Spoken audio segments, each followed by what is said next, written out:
le Premier ministre britannique et moi-même donnions mandat à nos chefs d'état-major des armées pour que l'équipe franco-britannique puisse être déléguée dans les prochains jours en Ukraine. You've allowed yourself to be in a very bad position, and he happens to be right about it. You're not in a good position. You don't have the cards right now. With us, you start having cards. Right now, you don't. You're playing cards.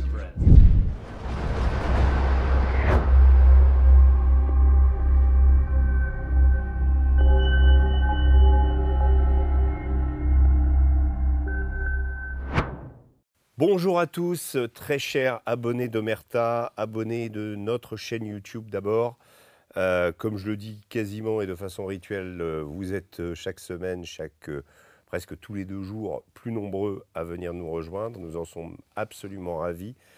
Pour les nouveaux entrants, eh bien, j'espère que tout le contenu que nous produisons sur Omerta vous plaira et n'hésitez pas, je le répète à chaque fois, à aller télécharger l'appli, regarder nos documentaires. Actuellement, vous en avez un qui est en version gratuite sur la chaîne YouTube, sur les dronistes sur le front de Koursk, qui a été tourné en décembre dernier.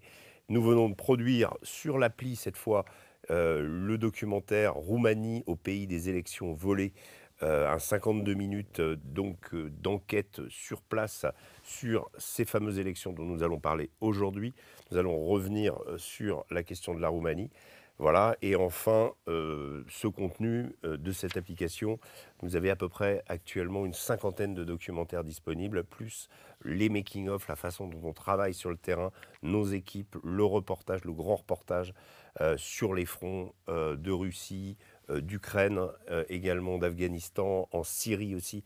Nous avons produit un documentaire justement sur la Syrie aux mains d'HTC, aussi énormément dans l'actualité ces jours-ci. Nouvelle édition du Grand Entretien, et aujourd'hui, pour commenter justement cette actualité roumaine très très intense depuis dimanche, je reçois Emmanuel Dupuis. Bonjour Régis. Bonjour Emmanuel. Alors je vous présente, c'est la 2e fois que vous venez ici. Vous étiez venu la dernière fois pour nous parler du Sahara occidental au moment... Sahara marocain. Sahara marocain aujourd'hui, au moment de sa reconnaissance par la France. Une affaire d'ailleurs qui a fait grand bruit, puisque aujourd'hui, depuis évidemment, les relations entre la France et l'Algérie se sont extrêmement tendues.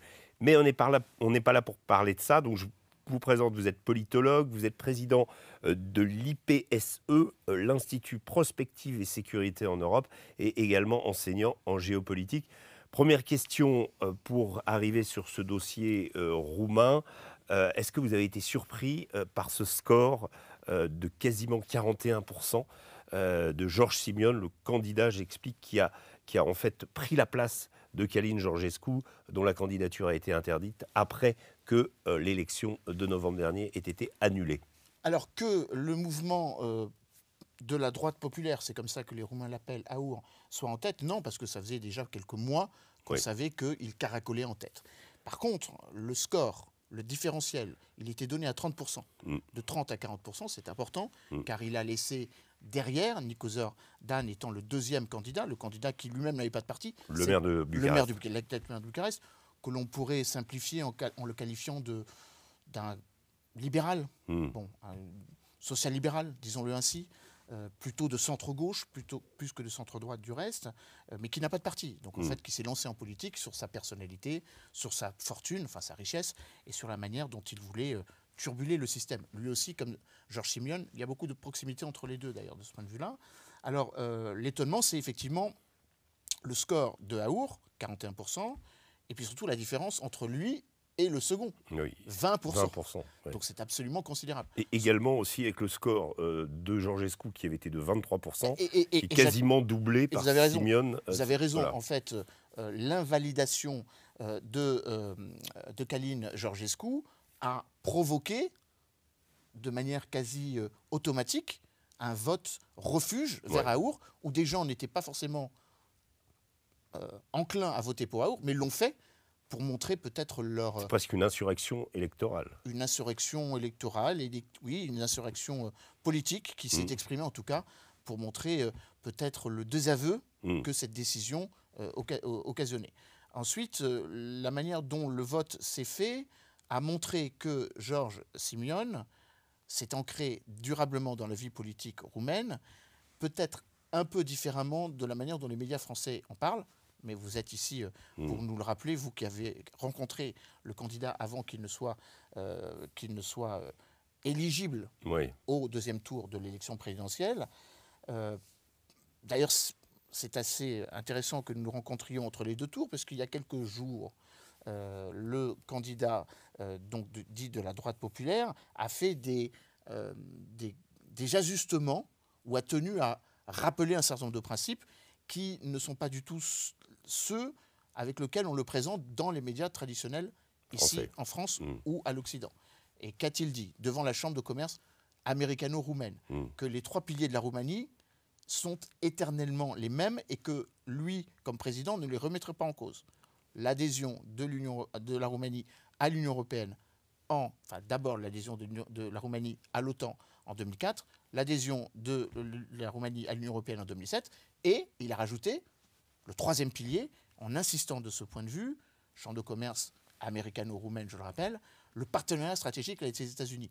Donc, alors que l'on présentait comme un candidat anti-système, un candidat d'extrême droite, un candidat anti-américain, en tout cas un candidat qui est pro-russe, c'est comme ça qu'il est présenté, on a le sentiment qu'il est beaucoup plus complexe que ça. Bien sûr. Et de ce point de vue, c'est pour ça que je mettais en parallèle la personnalité du maire de Bucarest et la sienne. Ce sont 2 candidats qui veulent changer le système. C'est ça qui est intéressant. Les Roumains veulent, d'une part, une sorte de aggiornamento de la vie politique roumaine, qui est aussi gangrénée par la corruption comme d'autres pays, de manière peut-être plus prononcée au sud avec la Bulgarie. Là aussi, peut-être faudra-t-il s'attendre à quelques changements politiques que la jurisprudence roumaine va amener, tout comme les élections de septembre en Moldavie aussi, du reste. Bien sûr, il y aura un et impact. que de ce point de vue, George Simion, finalement, n'est pas totalement différent d'une Giorgia Meloni qui arrive au pouvoir en octobre 2022, avec cette idée comme quoi le pays allait s'effondrer, et que l'on perçoit maintenant comme la femme forte de l'Europe, celle, peut-être la seule, qui peut dialoguer avec le président américain d'un côté, dialoguer avec le président chinois de l'autre, en tout cas faire cohésion, bloc, renforcer l'unité européenne. Alors, le 18 mai aura lieu le 2e tour de cette élection. Dans l'hypothèse où George Simion, puisqu'il semble quand même avoir une dynamique avec lui, même si je pense que ça va être quand même une élection assez serrée, dans l'hypothèse où il est élu président de la Roumanie, est-ce qu'on peut considérer qu'aujourd'hui est en train d'arriver, d'être mis sur les fonds baptismaux une Europe alternative? Vous avez évoqué Meloni, Ahor siège d'ailleurs au Parlement européen dans le même groupe. Également, même si c'est plus compliqué, les relations, vous le savez, entre les Hongrois et les Roumains, mais il y a aussi la carte Viktor Orban et Fico en Slovaquie, c'est-à-dire une sorte d'Europe alternative sur laquelle, quelque part, le MAGA de Trump s'appuie, avec dans l'idée de peut-être lui torpiller l'Union européenne. Alors c'est très intéressant ce que vous évoquez par rapport à la Hongrie. On aurait pu penser que spontanément, Viktor Orban et George Simion fassent coalition et que pensent finalement dans la même geste d'une réforme européenne. Or, Viktor Orban soutenait la minorité hongroise. Bien sûr. Et cette minorité hongroise n'a pas voté pour George Simion, elle a voté pour le candidat qui s'appelle Antonescu, qui est arrivé 3e, et qui est le candidat du parti social-démocrate. Donc vous voyez que parfois, les antinomies ou les proximités ne sont pas aussi évidentes. Alors, George Simion a fait aussi beaucoup de bêtises. Et comme c'est un nationaliste, en se mettant dans des histoires de cimetières, de soldats hongrois. Il a surtout rappelé à Viktor Orban que la minorité hongroise est avant tout roumaine, avant de faire partie de la Grande Hongrie. Donc, de ce point de vue, il n'y a pas une adhésion harmonie liée à l'histoire automatique liée à l'idéologie. Il y a aussi le poids de l'histoire qui... Bien sûr. Maintenant, ce que vous dites et ce que vous rappelez sur Giorgia Meloni est particulièrement vrai. Giorgia Meloni et George Simion et son parti Ahor appartiennent à l'ECR, European Conservative and Reformist, qui est devenu non pas le 3e, puisque c'est le Parti des Patriotes, présidé par Jordan Bardella, mais la 4e force politique du Parlement. Donc ça aussi, ça compte. Mais la montée en puissance de ces partis de la droite populaire dépasse très largement le seul cas de la Hongrie, de la Slovaquie, désormais de la Roumanie, l'Italie étant un peu à part, mais il y a beaucoup de proximité entre les deux candidats, puisque George Simeone et Giorgia Meloni sont tous les deux atlantistes. Il l'a dit, hein. Je l'avais même noté pour l'évoquer. Il a évoqué il y a quelques jours que c'était un atlantiste convaincu. Donc ce n'est pas le candidat social-démocrate ou le candidat libéral qui le dit, c'est bien le candidat que l'on qualifie comme pro-russe, atlantiste convaincu. Ça veut dire qu'il n'y a pas de sortie de l'OTAN et qu'il n'y aura vraisemblablement pas un appel à une moindre présence américaine. Sauf si Trump sort de l'OTAN, dans ce cas-là, c'est une autre histoire. Justement, parce que c'est un atlantiste convaincu, oui. Donc s'entend un Américain convaincu, et comme il se réfère souvent à le credo de Europe, Make Europe Again, qui était celui... Make Europe Great Again. Make Europe Great Again, qui était la motivation, le logo et le slogan de la présidence hongroise du Conseil de l'Union européenne quand Viktor Orban l'a présidé il y a de cela un an désormais. Mais effectivement, si les Américains révisent leur positionnement à l'est de l'Europe, il y aura sans doute un mouvement un peu plus structuré. Vous évoquiez Roberto Fico en Slovaquie, Viktor Orban en Hongrie, mais regardez en Autriche. Oui. Le FPÖ n'est pas au pouvoir, mais il soutient l'OVP, donc les chrétiens démocrates. Il y a en Belgique désormais un nationalisme flamand qui s'exprime de plus en plus fortement, comme du reste un nationalisme wallon qui lui répond. Aux Pays-Bas, De Wilders soutient le gouvernement.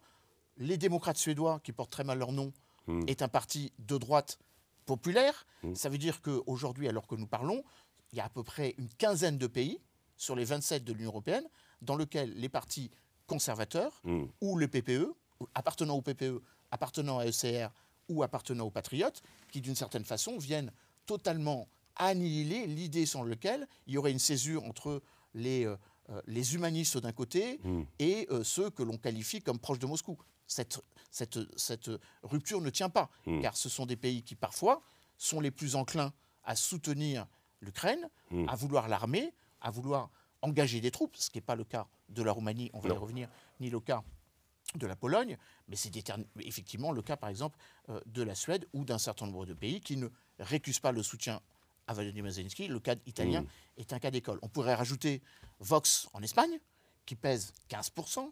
On pourrait rajouter Chega au Portugal, qui désormais, depuis un an et demi, tangente avec 17-20% du corps électoral. Et puis, bien sûr, l'AfD, avec là aussi une décision qui peut être fortement critiquable, au sens littéral du terme, d'interdire un parti qui pèse 20%.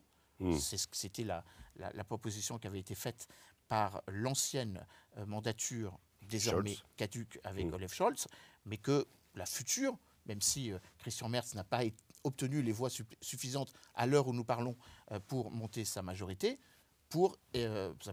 parlementaire, visant donc à interdire l'AfD. Donc ça veut dire qu'il y a une trumpisation, plus qu'une droitisation, une trumpisation du continent européen. Je ne suis pas là, moi, pour la valider ou la critiquer, je suis là pour l'analyser en tant que politologue, qui est un fait. Alors ce fait doit nous interroger sur la relation avec les États-Unis par rapport à cette réalité, le rapport de force ou le rapport de dialogue possible ou pas. Giorgia Meloni a très bien expliqué cela en disant qu'il faut aller discuter avec Donald Trump avec toutes les cartes en main. Sinon, ce n'est pas une discussion.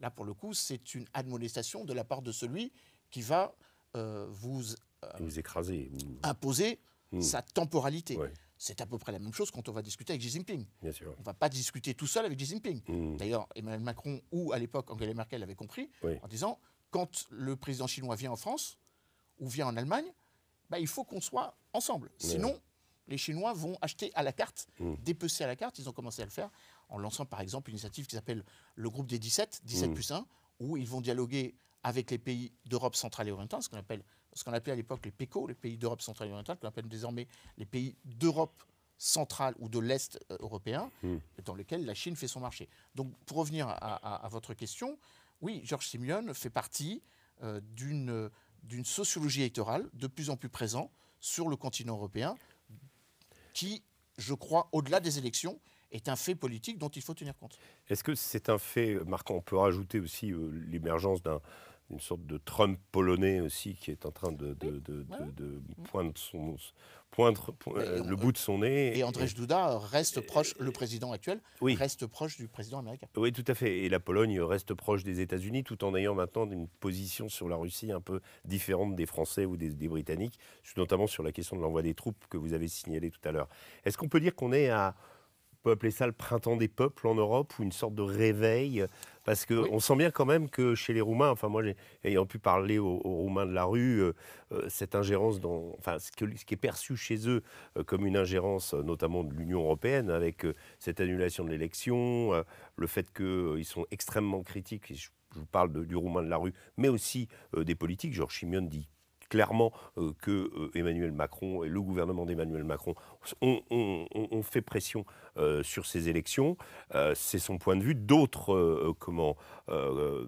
hommes et femmes politiques roumaines comme Anna Maria Gavrila également pensent la même chose. Il y a une sorte de révolte, on sent, et une sorte de colère également dirigée contre Bruxelles. Qu'est-ce que vous en pensez de ça, et qu'est-ce que ça peut...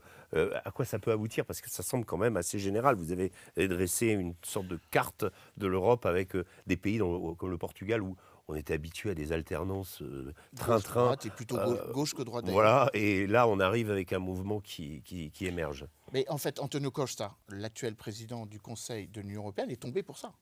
Il n'est pas forcément tombé parce qu'il y a eu une montée en puissance d'un mouvement pro-américain ou pro-russe d'un côté. Il est tombé parce que son gouvernement a été pris la main dans le sac dans une histoire de corruption. Et donc la montée en puissance de Georges Simeone répond à peu près à la même dynamique. Les partis politiques roumains s'étaient un peu enquistés dans une forme de partage, de sissiparité politique dans lequel on se partageait, au-delà de l'idéologie, au-delà de l'intérêt des Roumains, entre les sociodémocrates et entre les chrétiens-démocrates, des apanages politiques. De ce point de vue, je crois qu'effectivement, on peut parler d'un réveil nationaliste ou un printemps, je ne dirais pas un printemps des peuples, mais un printemps des peuples, un printemps des souverainismes. Ce n'est pas un mauvais mot non, mais ça devient de plus en plus littéralement un printemps des souverainismes. Après tout, on le valide et on le chérit sur le continent africain. Il faut aussi avoir l'honnêteté de penser que les Européens ont droit à se réaffirmer comme citoyens européens dans leur nation, tout en ne récusant pas des formes d'agglomération ou d'adhésion ou de vie commune. De ce point de vue, c'est intéressant parce que Georges Simeone a fait une deuxième interview, encore il y a quelques jours, au cours duquel on lui posait la question de son lien à l'Europe, ou ce qu'il entendait en tant que président imposé comme temporalité. Il n'a pas dit qu'il était contre l'Europe, puisqu'il a rappelé lui-même que les trois piliers de la stabilité de la Roumanie, parmi ces trois piliers, en deuxième rideau, le premier était longtemps, en termes de temporalité, 2004, l'adhésion à l'OTAN retardée car les Européens n'étaient pas prêts à faire adhérer l'Union, les critères de convergence n'étaient pas suffisamment ancrés en Roumanie pour que l'adhésion de la Roumanie soit actée en 2004, comme l'ont été les 10 pays issus donc de ce qu'on appelait autrefois les ex-pays membres du pacte de Varsovie et ce qu'on appelait autrefois le glacis soviétique. Il a fallu attendre 3 ans de plus pour que la Roumanie et la Bulgarie entrent dans l'Union européenne en 2007. Bon, il ne va pas le remettre en cause. Par contre, ce qu'il a rappelé, et là, pour le coup, au risque peut-être de perdre certains de nos téléspectateurs, il a dit à peu près ce que Emmanuel Macron pourrait dire. Une ultra-bureaucratisation de l'Europe tue l'idée même de l'Europe. Et que le principe même de l'adhésion des pays dans l'Union européenne, c'est d'enrichir la population de son pays. Et donc Georges Simeone, en tant que candidat à une élection présidentielle représentant la totalité du peuple roumain, veut que la Roumanie s'enrichisse grâce à l'Union européenne et ne soit pas victime de ce qui n'a pas été le cas jusqu'à présent. La Roumanie est un des rares pays qui s'est appauvri. Qui n'a pas bénéficié suffisamment, parce qu'il n'y a pas eu l'intelligence du propos qu'a été celui de la Pologne de bénéficier des fonds structurels et des fonds ou de l'Irlande de solidarité. L'Irlande, mais la Roumanie est un cas d'école, car la Pologne est un cas d'école, car la Pologne s'est sensiblement enrichie avec ce processus qui est plus récent que celui de l'Irlande, qui avait quand même adhéré bien sûr, bien 10 ans plus tôt. Est-ce qu'on peut dire que, vous avez évoqué justement en parlant des propos de Giorgio Simeone, l'héritage communiste, on sent qu'il y a la question de la corruption qui est extrêmement présente et on sent qu'elle est liée justement à une sorte d'appareil politique qui aurait survécu hier à votre place. Il y avait un opposant roumain de l'époque, Ceausescu, qui nous considérait que la Roumanie était toujours sous l'ancien régime, en fait, qu'il n'y avait pas eu réellement de changement. Et est-ce que vous pensez, donc d'abord, que c'est la réalité, et d'autre part, est-ce que vous pensez que Simeone et Georgescu sont peut-être les deux premiers aiguillons d'une nouvelle génération d'hommes politiques qui ferait changer le pays, justement? Je rajoute que Nico Orban aussi. Oui. Il est dans cette même logique, même s'il n'est pas idéologiquement. Oui, puis il est assez jeune. Dans la même filiation. Quel âge il a? Simeone a 39 ans. Il a à peu près la quarantaine, légèrement plus que la quarantaine. Je n'ai pas son âge exact en tête, mais c'est à peu près la même logique.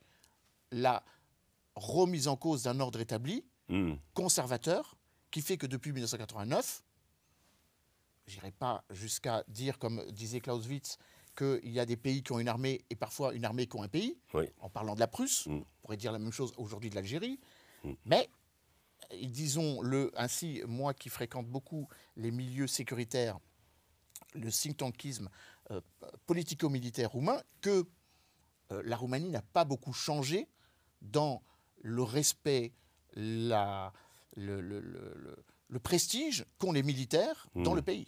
Il suffit d'aller à Bucarest pour voir à quel point les forces armées, les forces de sécurité, pour ne pas dire les services de renseignement, pour ne pas dire l'héritage laissé par une société un peu verticalement sécuritaire, à travers ce qu'a été la sécurité, à travers ce qu'a été le centralisme démocratique qui a contenancé et qui a contingenté la vie politique et la vie sociale et sociétale d'un pays, ça reste ancré dans la psychologie roumaine, la psychologie des peuples, comme on dit. Ça, c'est parfaitement vrai. Avec le fait aussi que la sécurité avait une représentation, enfin, avait ce qu'on dira un réseau de surveillance dans la population qui équivalait à peu près à 15% de la population. Je crois que c'est le plus élevé avec l'Allemagne de l'Est, avec des pays de l'ex. La Stasi et la sécurité fonctionnaient à peu près avec la même méthodologie. Exactement. Plus efficace d'ailleurs que le KGB. D'ailleurs, pendant la Révolution de 89, des historiens, notamment mon amie Catherine Durandin, qui a écrit des bouquins remarquables sur la question, a laissé entendre, ou un certain nombre d'historiens ont laissé filtrer l'idée que le KGB n'était pas forcément totalement innocent dans la chute de Ceausescu, qui a, comme le maréchal Tito, toujours eu un regard un peu plus éloigné vis-à-vis de la centralité de ce qu'était le traité de Varsovie et la création. Ne participons pas au coup de Prague en 1968, par exemple. Récusant un certain nombre d'actions militaires menées dans des pays voisins, de peur que ce soit mené chez eux. Ce qui, pour certains, c'est effectivement passé dans l'hiver 89, autour de l'hiver 89. Donc, c'est vrai qu'aujourd'hui, ce qu'on appelle les éléments de force, les systèmes de sécurité, est encore très présent. La preuve en est, c'est qu'on passe très facilement du grade de général à celui de ministre et de Premier ministre, et qu'effectivement, il y a une très forte connivence entre l'idée selon laquelle la vie politique doit être régimentée, doit être dirigée, un peu comme l'étaient les forces de sécurité. Avec cette verticalité du pouvoir qui est très forte dans tous les partis, social-démocrates, PSD, jusqu'à Aour. Et PNL, même chez Aour, c'est ce que j'allais rajouter. Oui, nous avons rencontré, je crois, un sénateur qui était un ancien policier. Il n'y a pas beaucoup de sénateurs qui sont anciens policiers en France, par exemple. Choulakou, qui est un ancien militaire, qui ensuite est devenu ministre, qui ensuite est devenu Premier ministre. C'est pas habituel chez nous. Je pense qu'il n'y a pas.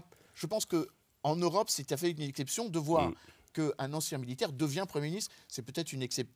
Je suis en train de réfléchir.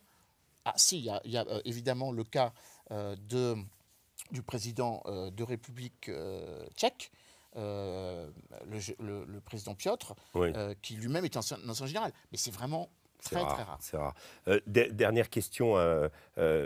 Donc, Simeone ou Dan, le 18 mai, tout ça, ça s'arrête, ça change, la Roumanie change. Écoutez, en venant ici, j'ai reçu quelques informations venant de Bucarest. Et il y a un scénario assez étonnant qui pourrait advenir. Alors, on fait de la prospective, c'est un peu mon métier, et je sais que c'est votre expertise, votre passion, notre passion commune.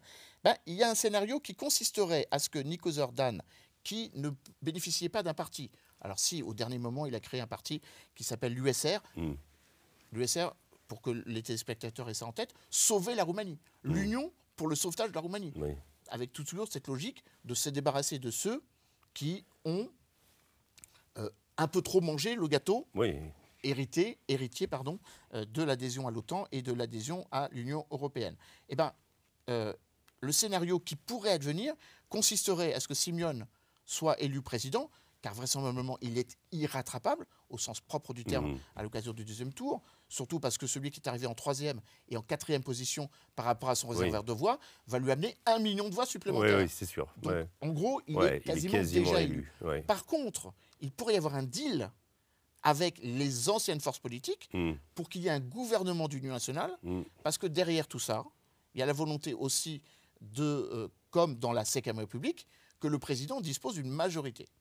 Est-ce que le président disposera d'une majorité alors que le Parlement et que les élections législatives répondent à une autre dynamique, une autre martingale? Elles ont déjà eu lieu en plus. Elles ont déjà eu lieu. Elles n'ont pas été annulées. Elles n'ont pas été annulées. Elles ont donné elles donneraient une majorité qui ne serait pas une majorité à Our. Oui, puisque Our est 2e, je crois. Il est arrivé 2e. Donc du coup, il pourrait y avoir une sorte de cote mal taillée où les perdants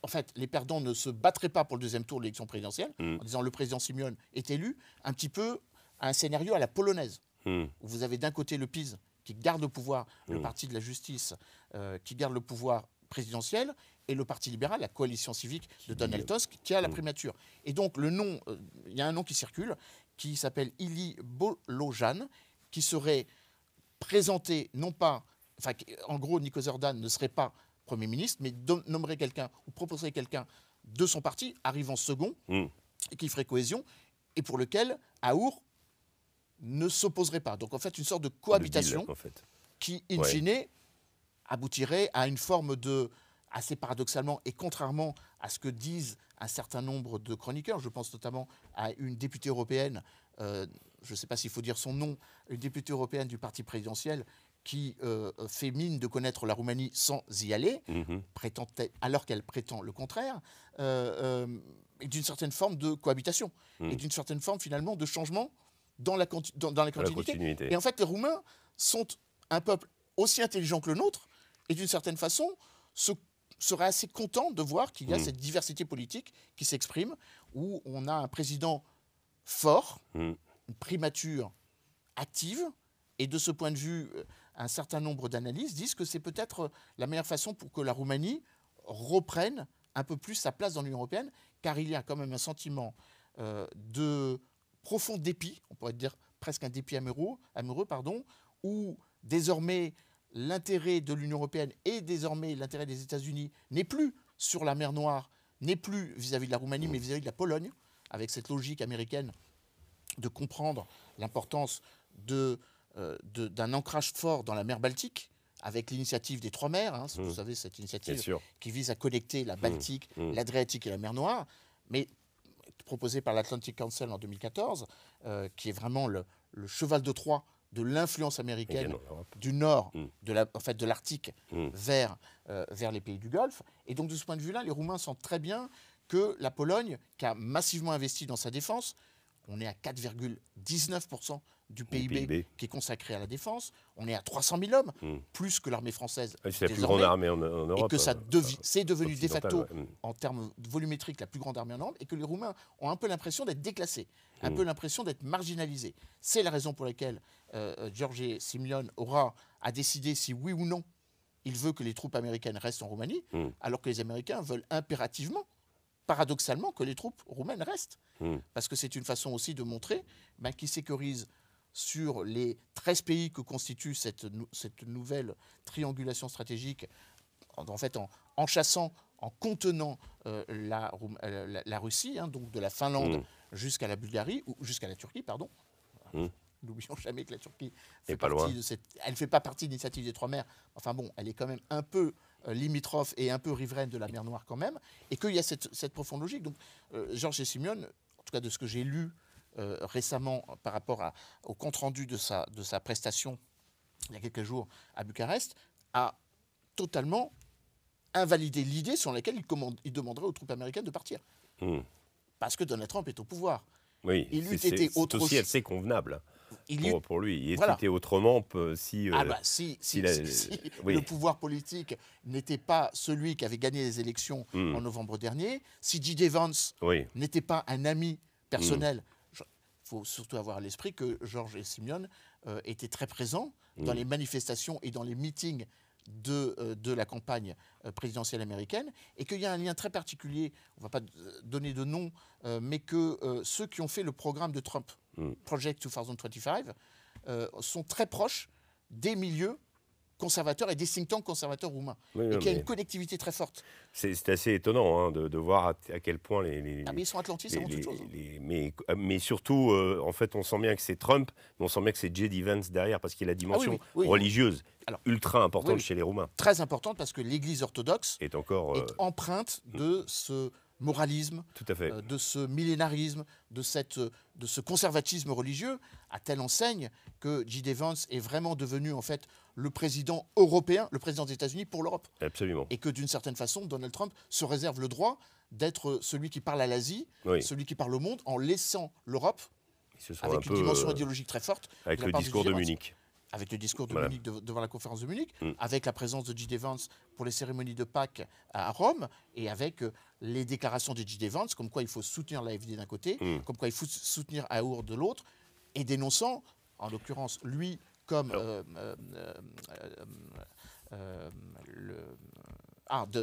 Musk, j'ai oublié le prénom de Musk. Elon Musk. Elon Musk, pardon, voilà, merci. Elon Musk dénonçant l'invalidation de Georgescu. De Calin Georgescu. Calin Georgescu. Justement, petite dernière question sur Calin Georgescu. Est-ce qu'il a un avenir ? Est-ce que Simeon va le... Alors, Simeon dit qu'ils feront un gouvernement, et Simeon n'a pas cessé d'apparaître avec lui. Ils sont même allés voter ensemble pour le premier tour. On imagine mal ce personnage disparaître, d'autant que c'est lui qui a fait la nouveauté, c'est lui qui a imprimé chez les Roumains, qui a réveillé quelque chose. Et aussi, c'est un ami de Robert Kennedy Jr. Alors, voilà. Il se murmure effectivement que le gouvernement issu des élections législatives d'il y a quelques mois pourrait démissionner. Si ce gouvernement tombe, ce gouvernement social-libéral tombe, à ce moment-là, il y aura des élections législatives anticipées. S'il y a des élections législatives anticipées, là, c'est jackpot. C'est-à-dire que, en gros, la présidentielle et législative donneront le pouvoir à Aour. Et donc, on peut se retrouver dans une situation, vous allez me dire, à la russe, non, je ne vais pas utiliser l'exemple de 2004, où Dmitri Medvedev est devenu président et Vladimir le président Poutine, russe premier ont broqué, mais je vais vous donner l'exemple sénégalais. Ousmane Sonko, ne pouvant pas se présenter à l'élection présidentielle en mars 2024, a fait élire Bassirou Diomaye Faye, qui tout de suite a nommé Ousmane Sonko Premier ministre. Il se peut que le Calin Georgescu soit le Premier ministre de Georges Simeon. C'est un scénario possible. L'autre scénario, ce serait un deal. On laisse gagner Simeon. D'ailleurs, on appelle à voter pour lui, pour amplifier son score. En échange de quoi, il y a un gouvernement d'union nationale, des autres forces qui représentent la minorité, mais une minorité forte quand même. Emmanuel Dupuis, merci pour ces éclaircissements dans cette, on va dire, nébuleuse roumaine complexe, avec à la fois ce poids de l'histoire, parce qu'on le sent aussi extrêmement présent, toutes les tragédies qui ont pu se dérouler, l'ère communiste, etc. Et puis le fait que ces pays aient une réalité, notamment, on n'en a pas parlé aussi, mais le pacifisme, on va dire, des Roumains n'est pas forcément une adhésion, un côté pro-russe, mais c'est la trouille de voir l'Ukraine et le conflit conflit ukrainien s'inviter chez eux. Ça, ils ne veulent pas envoyer de troupes. Hein. Ah, mais c'est quelque chose de... Simeone a répété en disant... Bien sûr. Mais ça n'en fait pas un pro-russe ni un pro-Poutine pour autant. Il se range à la position de Pedro Sanchez, tout à fait, qui est le Premier ministre social-démocrate espagnol, président du Parti socialiste européen, qui, à la virgule près, dit exactement la même chose que Giorgia Meloni. Et donc Giorgia Simeone a dit, comme eux, je ne veux pas envoyer de troupes en Ukraine. Tout à fait. Donc voilà. Donc ni les Polonais d'ailleurs. Tout à fait. Les Polonais, alors qu'on les attendait, finalement, ils veulent bien du parapluie nucléaire français, mais ils veulent pas envoyer de troupes. Bref, tout ça est complexe. On est ravis, en tout cas, de vous avoir eu aujourd'hui. J'espère que cette émission vous a plu, qu'elle vous a apporté des éléments pour comprendre ce qui va se passer. On refera des émissions sur la Roumanie, je pense, autour du 18, peut-être après quand le choix des urnes aura été clair et qu'il y aura un nouveau président, on reviendra et Emmanuel, je suis sûr que vous reviendrez sur la chaîne. D'autant que je serai revenu de Roumanie. Ah ben voilà, vous aurez peut-être des nouvelles fraîches de là-bas. Voilà, merci à tous, merci à Emmanuel, à très bientôt. Et quant à vous, je vous souhaite une excellente semaine et je vous retrouve très prochainement pour une nouvelle édition du Grand Entretien. À bientôt, portez-vous bien.